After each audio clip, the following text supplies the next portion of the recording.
On chest days, I wear my favorite tank top and my favorite joggers. On back days, I wear my favorite wrist wraps, also my favorite tank tops, and my favorite shorts and favorite socks. On leg day, you can tell by my t shirt and sweatpants the lack of enthusiasm and excitement for training legs. Um, that's, I don't know. I don't know why I have that mindset. When it's leg day, it's just all work for me. It's time to work. There's no one to impress, and I just like looking like a hobo. Just pump cover the whole time, and really thick sweatpants and Chuck Taylor. It's leg day when you wear Chuck Taylors. It's a habit that I picked up during powerlifting days. Yeah, I didn't used to train legs like this. All I did for training legs during my early years was squats. Heavy, heavy squats. Nothing else. I would do leg extensions occasionally, but not to the intensity that I can do now. So I've graduated from squats. I don't do squats anymore. I'm not the most powerful squatter, but I do have perfect form. I could attest to that. You can test me if you want. I go to depth all the time, but I'm not the strongest squatter. I'm just a textbook squatter. Maybe the most I squatted back then was 275 pounds unassisted. Um, my only PR, I think, from last year or 2 years ago was 315, and that was fully equipped. I got a belt on, and I got knee sleeves, and that was with the assistance of my powerlifting buddies. I did that PR on 2 hours of sleep. I think I vlogged about that. Yeah, it was one of my yeah, I vlogged about that experience where I trained like a powerlifter for a day. Anyway, so this is my training now for my legs because I've been I think I powerlifted seriously. I like to tell myself that I powerlifted seriously for 3 years. Mm, just squatting 3 times a week. Squat, bench, deadlift. That was my life before. And now that I've done my fair share of squats, I train with I train legs differently. Like I don't need to squat anymore, and my legs they've always been a strong point. They're always thick. They're always thick. Yeah, always big, and I got a big ass. I got big quads. I don't know. It's a genetic thing. So lower body was never a problem for me. So I train it with minimalist workouts. What I mean by that is 2 sets of everything. Well, for now at least. Leg extensions, barbell Romanian deadlift, and then leg press. Um, Maybe occasionally I would do heavy squats, occasionally, but I choose my days. Maybe if the squat rack is open or if the gym has it.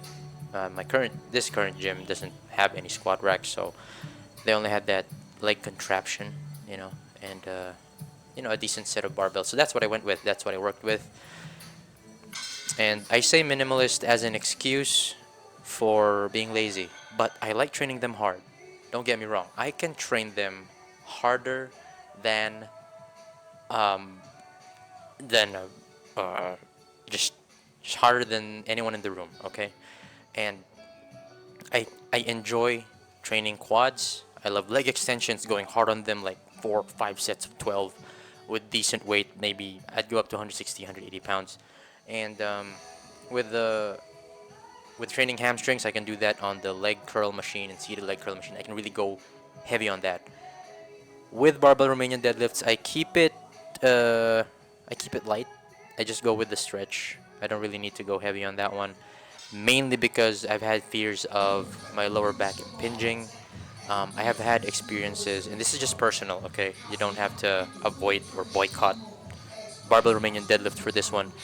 I've had experiences where after a leg day with a stiff-legged deadlift, my gastroparesis thing would act up, where my nerve in my stomach would stop functioning and I couldn't digest food well. It always happens after a stiff-legged deadlift session, so I don't go heavy anymore. That happened maybe twice or thrice during my entire 12-year journey. So just to be safe, I don't go heavy anymore. Yeah, so that's the end of that. Um, in here, you're seeing me doing leg presses. I'm not satisfied with the range of motion, but I do keep a close stance, so it's sort of limited. It's just focusing on the quads. Maybe I was learning this machine. This machine is so new to me. The way it's set up and the angle it's at. Yeah, I'm just trying to feel it out and see if I can go deeper with it. Maybe my ankle mobility just doesn't allow me to go any deeper than that. But yeah, that's where I'm at with the leg press. I'm not the strongest leg presser, but I do my fair share of quad stimulus. I love high volume stuff for legs. 12 sets of 12 to 15. That's what works for me for volume sets. On my strength sets, which I rarely do, I will just maybe do squats. Just do textbook squats, powerlifting style squats. Two sets of 5 to 6, something like that. The highest I would go would be 110 kilos. That's about it. But lately, just because I'm in recovery at the time of recording of this video, I'm sticking mainly to just machine. And in conjunction with that, I also train my other weak points during my leg days, which is the forearms, the abs, and the calves. Uh, I only started training my forearms during prep because I just wanted thicker forearms or something. But lately, I've been enjoying training them, and I want to get serious on them. I want big forearms. I think that's what's seriously lacking in my physique. Just the thickness in the arms. It's so lanky. It takes away from the entire illusion. Bigger forearms make you look brawlic. It makes you look strong and fierce and aggressive. It's superhero like. Hopefully, my genetics allow it. Visually, I'm not seeing any improvements yet. No hypertrophy gains yet. Like visually, they don't look bigger or anything with the training I'm doing now. But I am seeing gains in performance. My grip's a bit stronger, my contraction's a bit better, I can connect to the forearm muscles a little bit better. So by learning how to contract the forearm muscle better, how to connect to it, how to progressively overload with them, how to mechanically, make it more challenging for myself. Once I have those down, I think I will start, in the future, I will start seeing some gains in hypertrophy. Now that brings me to the topic that I actually wanted to talk about, which is performance versus the superficial side of training and going to the gym. We all go to the gym to look good. I mean, at one main reason we want to go to the gym is because we want to look good. We want to feel good in ourselves. We want that V taper, we want a smaller waist, what have you. These are superficial goals, and that's understandable. Those are my initial motivations as well. So what you have to understand to achieve those results, the chiseled body, the V taper, the big broad shoulders, the tiny waist, there are certain habits that you have to develop. There are certain principles you have to understand. There's a um, there's a certain approach to training that you have to learn. There is also a very philosophical and intimate side to it, where it's the why you do why you train. It's your very very base motivation for why you train, and this has to be the most honest um, side of yourself. You have to be honest with yourself. Why do you want a good physique? Um, why do you want to transform? It can't just be because you will lose motivation if you just rely on visual motivation. If you don't see changes visually yet, you are going to fall off the wagon more often times than not. So what you have to understand is falling in love with the process. You have to fall in love with the systems, the habits, and the process of actually building muscle and taking control of your day. Not even okay, let's not even the gym. Just taking control of your day such that you can uh, consistently do what you have to do to achieve the result. And it's some people don't realize that it requires so much laser eye focus. You're going to take away things from your life You're going to sacrifice some things just so you can achieve this thing. And you're going to sacrifice a lot of time, a lot of money, a lot of maybe even friends and relationships that might hinder you from getting the result. You're going to be sacrificing comfort. Say goodbye to being comfortable. You're going to be stressing yourself about this goal. You're not going to want to stay in bed. You know, if you have a vision, you have a goal, you're going to attack the day as soon as you wake up. That, you know, you're not going to scroll on TikTok and Instagram and look at those awesome physiques. No. You, I don't want to be a spectator. I want to be a player of the game. So that stresses me out. That makes me uncomfortable. I'm going to go and attack my day. What about you?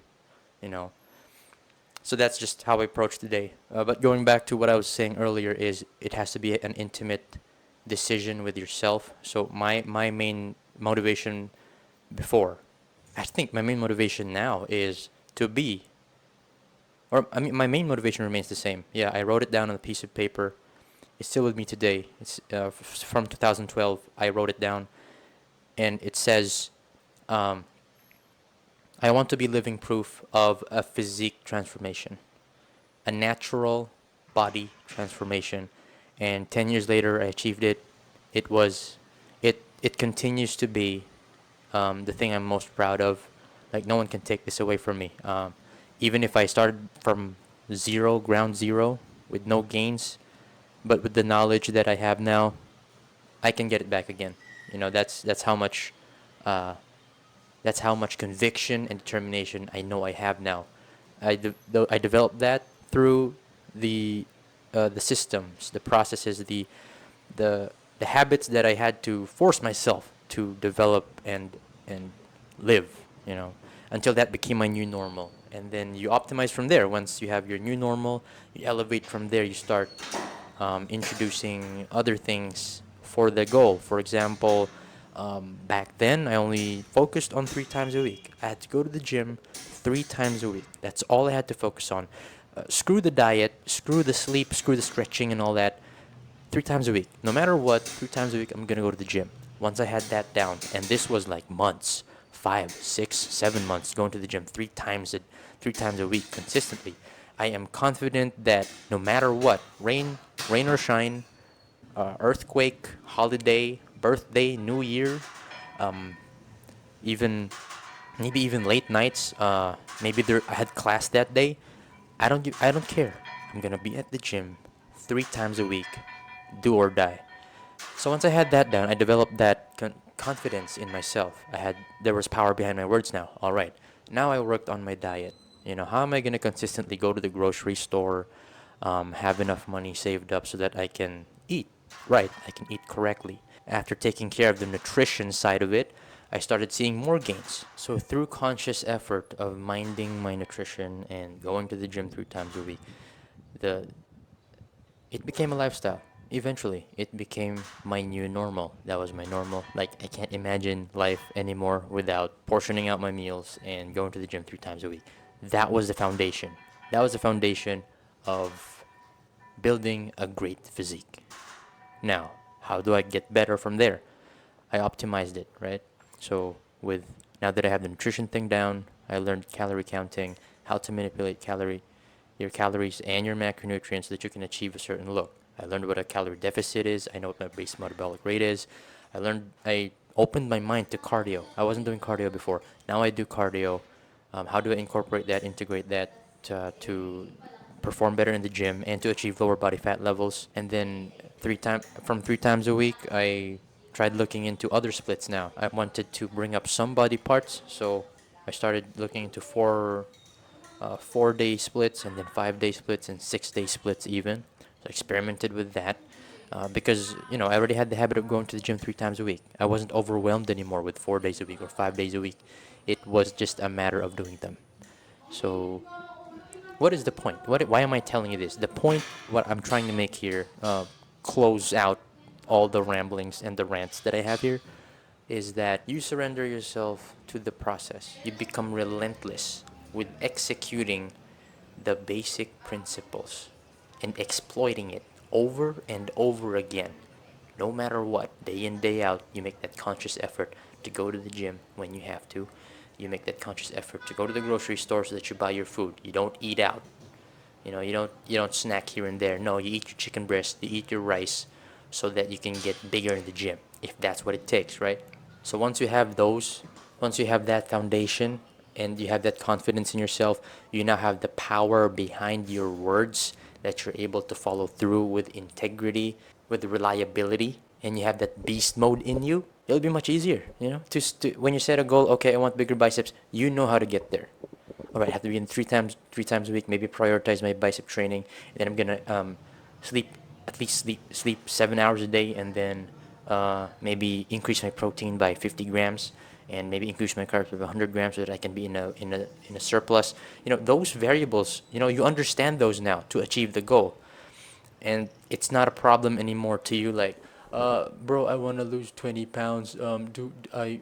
Well, the way I want to see it is I want to cut rice and then maybe go to the gym twice a week. Was that if it? No, you don't question that anymore because you're not afraid to do the work, and you have the confidence and the belief in yourself to put in consistent work.